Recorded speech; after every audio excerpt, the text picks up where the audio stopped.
Mateus 16, verso 16, a palavra diz: respondendo Simão Pedro disse: tu és o Cristo, o Filho do Deus vivo.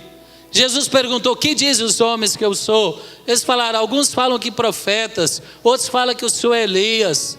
Ele falou: e você? O que eu sou para você? Jesus quer saber o que ele é para você, o que ele representa para nós.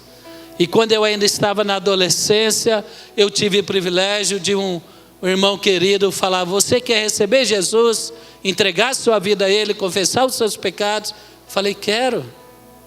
E quando eu conversei e eu entreguei a minha vida para Jesus, ela foi transformada, como da água para o vinho. É claro que foi um processo, não foi em 24 horas, mas foi um processo contínuo. E no meu primeiro ano de vida cristã, eu me converti num grupo que era para-eclesiástico, não era uma igreja, um grupo de jovens. E no meu primeiro ano eu conheci o pastor César, na época, hoje apóstolo César Augusto. São vários anos de caminhada e muito abençoado com Jesus, e também a oportunidade de estar na fonte da vida.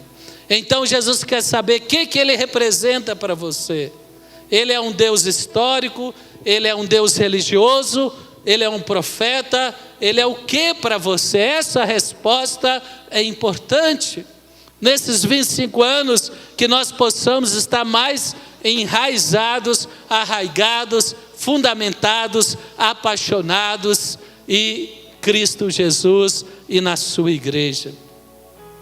Aí Simão Pedro disse: tu és o Cristo, o Filho do Deus vivo. Então Jesus lhe afirmou: bem-aventurado é Simão Bar-Jonas, porque não foi carne e sangue te revelaram, mas meu Pai que está nos céus. Eu conheci Jesus religiosamente na minha antiga religião, que também era cristã, mas eu conheci Jesus por revelação nesse grupo para-eclesiástico, e depois desenvolvi a minha caminhada cristã com o apóstolo César Augusto, debaixo da cobertura dele na fonte da vida. E essa revelação, ela transformou a minha vida, e eu tenho visto esta revelação transformar a vida de milhares de pessoas. Vocês lembram no Evangelho de João, capítulo 9, quando Jesus e os apóstolos estavam passando, e havia um jovem que era cego de nascença, e as pessoas chegaram a Jesus e falaram, João capítulo 9 fala: quem é esse jovem? Esse jovem nasceu cego por causa que ele era pecador ou porque os seus pais pecaram? E nós sabemos que a palavra diz que cada um é responsável pelos seus atos. Mas eles tinham a visão de um Deus punitivo, e Jesus veio trazer a visão de um Deus misericordioso, de um Deus perdoador. Nós sabemos que o pecado entrou na humanidade através de Adão, e a palavra diz que todos pecaram e se afastaram da glória de Deus. E isso trouxe o que? A maldição e as consequências ruins. Mas Jesus não veio para apontar dedo, Jesus não veio para censurar, Jesus veio para libertar, para perdoar, para purificar, para santificar, para restaurar. E é essa realidade que nós estamos vivendo na fonte da vida. É um Deus perdoador, é um Deus de amor, é um Deus misericordioso. E ele falou: esta revelação, Pedro, foi Deus que te deu. E nós tivemos esta revelação, e esta revelação ela vai progredindo à medida que nós conhecemos a Deus, à medida que nós servimos ao Senhor, à medida que o Espírito Santo está conosco e nós estamos na igreja. Essa revelação é progressiva. Mas Jesus não parou aí. Ele falou, verso 18: também eu te digo, tu és Pedro, e sobre esta pedra edificarei a minha igreja, e as portas do inferno não prevalecerão contra ela. Aí o Senhor introduziu o conceito da igreja.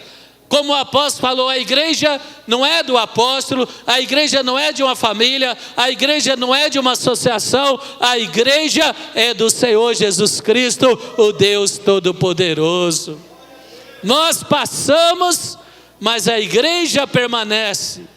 Apóstolos passaram, líderes passaram, movimentos passaram, mas a igreja permanece. E a igreja fonte da vida, ela nasceu debaixo desta revelação apostólica. Porque Deus estabeleceu, Efésios, pode depois, se quiser anotar, Efésios capítulo 12, verso 20, 21 e 22, fala que a igreja foi estabelecida no fundamento dos apóstolos e profetas. Então os apóstolos e os profetas, e é Deus que dá esse dom aos homens, que liberta e dá essa revelação, esse entendimento, esse comissionamento, para que eles possam gerar uma igreja que vai alcançar a geração, que vai ser voz profética na geração, que vai romper as portas do inferno naquela geração. E nós vemos na fonte da vida os dogmas, que são jovens abençoados, que não estão se mutilando, que não estão perdidos, mas estão fazendo a obra de Deus, estão buscando o poder do Espírito Santo e serão futuros líderes da igreja fonte da vida.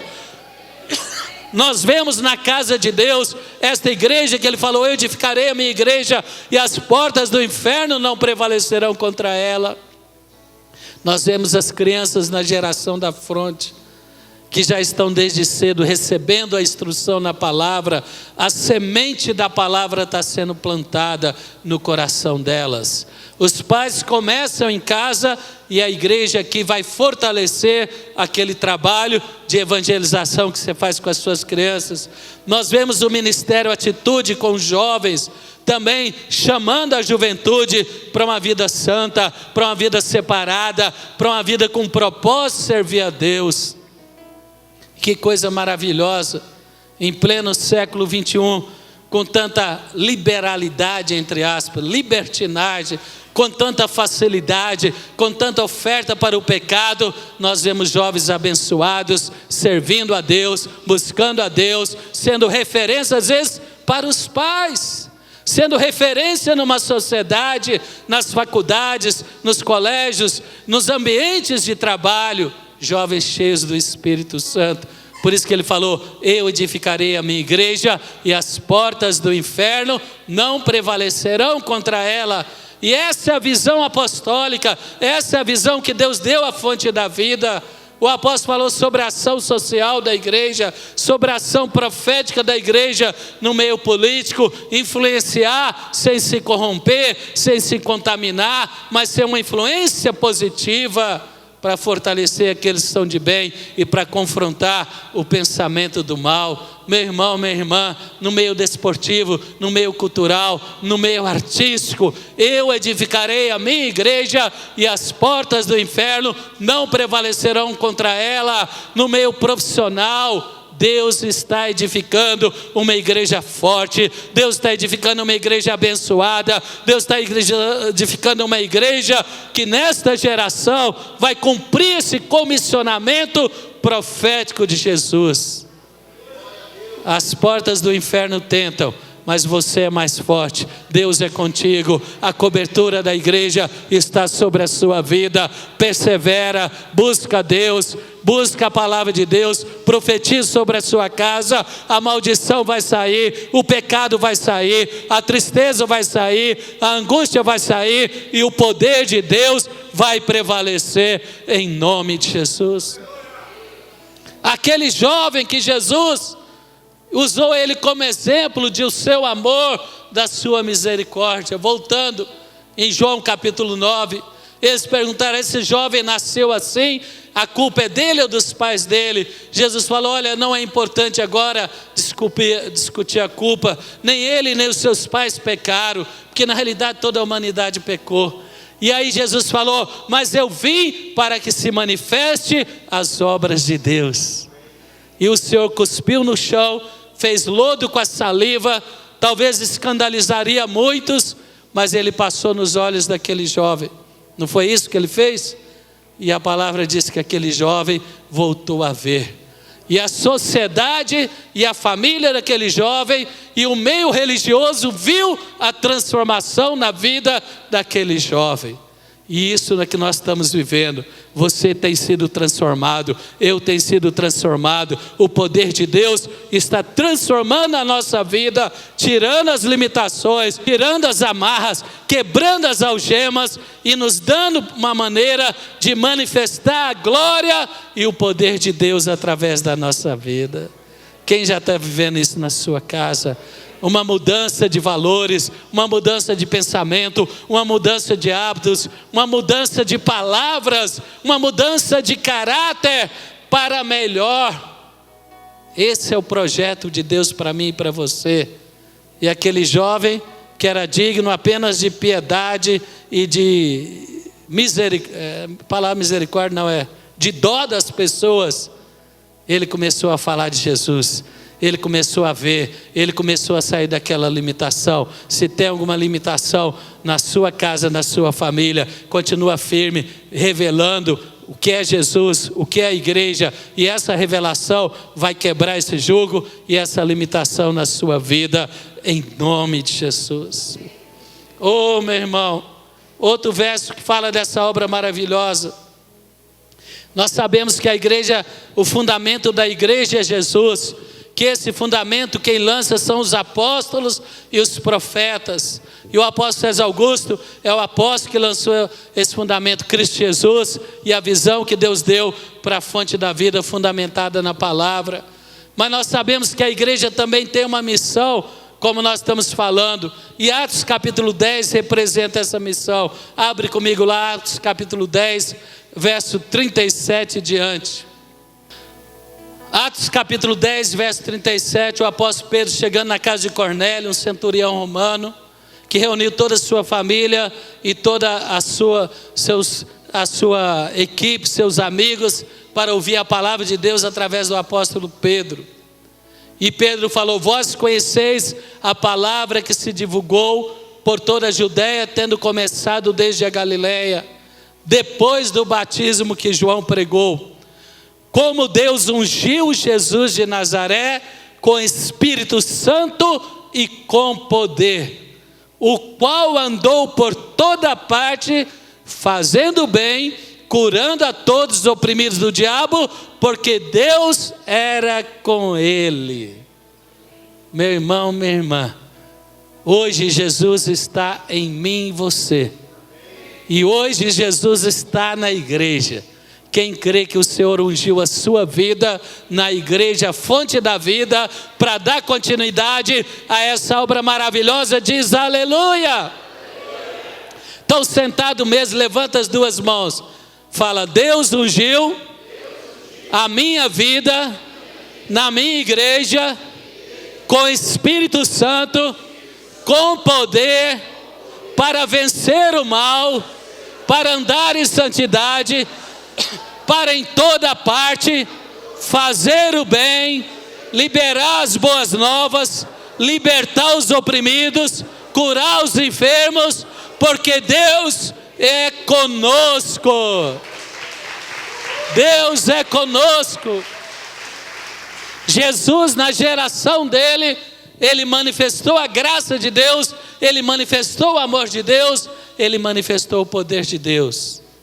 E a fonte da vida nesses 25 anos, quem teve a oportunidade de vir desde o início até antes do apóstolo iniciar a fonte da vida, acompanhando ele, nós temos visto essa obra maravilhosa: libertar jovens, abençoar crianças, restaurar casais. Temos o Ministério Famílias Abençoadas, que também abençoa as famílias, fazer obras de libertação. Como é gostoso, como é bom ver o Espírito entrando, a palavra entrando, a igreja sendo acrescentada. Quem quer fazer parte desse poder, dessa vida maravilhosa de Jesus? Então é isso que Deus fez em Cristo. E quando Cristo subiu aos céus, ele falou: eu edificarei a minha igreja e as portas do inferno não prevalecerão contra ela. A missão da igreja é essa: não é acusar, não é condenar. A missão da igreja é libertar, restaurar e comissionar debaixo da autoridade e da liderança da igreja e do apóstolo, para realizar essa obra de Deus. Não é fácil, mas nós estamos do lado vencedor. Fala para o seu irmão, esse filme eu já sei o final. Está lá em Apocalipse. Fala, fica firme, porque você está do lado vencedor. Quem está do lado vencedor? Quem está do lado mais que vencedor? Fala, Satanás, você perdeu. Esses 25 anos, a igreja tem me abençoado e eu serei uma bênção em nome de Jesus. Deus chamou Abraão com esse propósito. Deus chamou os profetas com esse propósito. Deus gerou Jesus com esse propósito. E Deus levantou os apóstolos com esse propósito. Mas eu queria falar também você da mensagem da igreja. Abre comigo antes de terminar, por favor, lá em 2 Coríntios capítulo 5, a partir do verso 18. O apóstolo Paulo diz, debaixo da revelação do Espírito Santo: ora, tudo provém de Deus, que nos reconciliou consigo mesmo por meio de Cristo. Fala, tudo provém de Deus. Fala, a minha vida provém de Deus. O meu futuro está na mão de Deus. Ah, que coisa maravilhosa. Ele fala, tudo veio de Deus, que nos reconciliou consigo mesmo por meio de Cristo e nos deu o ministério da reconciliação. Quem vai ganhar pelo menos uma vida e trazer para a fonte esse semestre? Quem quer ser usado? Fala, 1 mais 1. Fala, eu vou trazer mais um. Pode ser da sua família, pode ser do seu ambiente de trabalho. Você vai levar a palavra de reconciliação. Quem vai levar? Levanta a mão, vamos fazer a oração abençoando. Fala, em nome de Jesus, usa, Senhor, a minha boca, a minha vida. Até dezembro eu vou trazer mais um para servir ao Senhor, para participar desse banquete, dessa mesa abençoada na minha igreja. Fala para o seu irmão, eu vou orar por você e você vai orar por mim. Está fechado? Quem crê no nome de Jesus? Os coordenadores concordam? Quantos coordenadores? Quem vai entrar nesse desafio com fé? 1 mais 1, amém? Onde tem 20 vai ter 40, onde tem 40 vai ter 80, onde vai ter 80 vai ter 160, e assim progressivamente o evangelho vai romper as portas do inferno. Então aqui diz, olha, nos deu o ministério da reconciliação. Fala para o seu irmão, não é o ministério da acusação. Fala, Deus me chamou para o ministério da reconciliação. Fala, não é da acusação, não é da denúncia, não é do mexerico, mas é de reconciliar o pecador com Deus. Eu não esqueço quando a igreja lá em Goiânia experimentou uma explosão e o apóstolo falava, venha do jeito que você está, mas você não vai permanecer como você está. Não quer dizer que vale tudo na igreja. A igreja é santa, mas quando nós estamos na presença de Deus, quando nós estamos domingo após domingo a palavra de Deus ouvindo, o pecado não permanece. Ou nós nos aquecemos, ou infelizmente afasta. Porque a palavra diz, Salmo 1, que o ímpio não permanece no conselho do justo. Mas quem permanece não será acusado, será restaurado, será liberto, será uma nova criatura em Cristo Jesus. E quanto respeito eu percebia, naquela época eu trabalhava como engenheiro em uma repartição pública, e alguns colegas até superiores em escala a mim, eles iam quarta-feira no culto evangelístico com o apóstolo César Augusto, e lá eu era pastor ao lado do apóstolo, e ele uma vez me procurou no gabinete e falava, bispo, eu sei o que eu tenho que fazer, eu estou vendo a vida do apóstolo, a vida do pessoal da igreja, eu sei o que tem que fazer. Meu irmão, minha irmã, a gente não precisa de condenar. O testemunho vai levar as pessoas a entender que viver em santidade é melhor. E quem escolheu o melhor será abençoado. Quem escolheu viver em santidade, quem escolheu vencer as portas do inferno. Então ele fala: saber Deus estava em Cristo, reconciliando consigo o mundo, não imputando os homens as suas transgressões, e nos confiou a palavra da reconciliação, de sorte que somos embaixadores em nome de Cristo, como se Deus exortasse por nosso intermédio. Em nome de Cristo, pois, vos rogamos que reconcilieis com Deus. Reconciliar com Deus. Eu conhecia Cristo religiosamente. Na fonte da vida eu conhecia Cristo por revelação. E essa revelação mudou a minha história. E essa revelação está mudando a história de milhares de pessoas. Hoje a fonte da vida está rompendo no Brasil. A fonte da vida está na América do Norte. A fonte da vida está na África. A fonte da vida está na Europa. Se você abrir a rede social, você vai ver as celebrações lá em Portugal. Nós somos em Portugal uma igreja cheia de jovens. Um continente que a juventude se perde, mas os jovens estão buscando a Jesus na fonte da vida. Que bênção. Meu irmão, minha irmã, você vai ver as celebrações que aconteceram na África, que é 5 horas atrás, no fuso horário. E se você abrir amanhã a rede social, você vai ver a celebração que acontecerá na Califórnia, que lá é 5 horas mais cedo, mas é mais tarde. Não, é mais cedo. Seja o que for, lá é mais cedo. O culto vai começar lá daqui a pouco. Nós estamos terminando aqui. É mais tarde, a bispa está certa. Obrigado. Na Europa é mais cedo. Mais importante é que nós vamos chegar no Japão. Amém? As portas do inferno não prevalecerão. E isso é macro e é micro. Quando eu conheci Jesus, eu nunca poderia me imaginar aqui pregando para você. Nunca poderia me imaginar sendo um pregador do Evangelho. E Jesus me fez um pregador do Evangelho. E olha que eu já preguei o Evangelho em tantos lugares, na fonte da vida. Meu irmão, minha irmã, as portas do inferno não vão prevalecer na sua casa. As portas do inferno não vão prevalecer na vida do seu filho. As portas do inferno não vão prevalecer nos seus relacionamentos. As portas do inferno não vão prevalecer no teu casamento. As portas do inferno não vão prevalecer na tua vida profissional. Quem recebe, aplaude ao seu bem forte.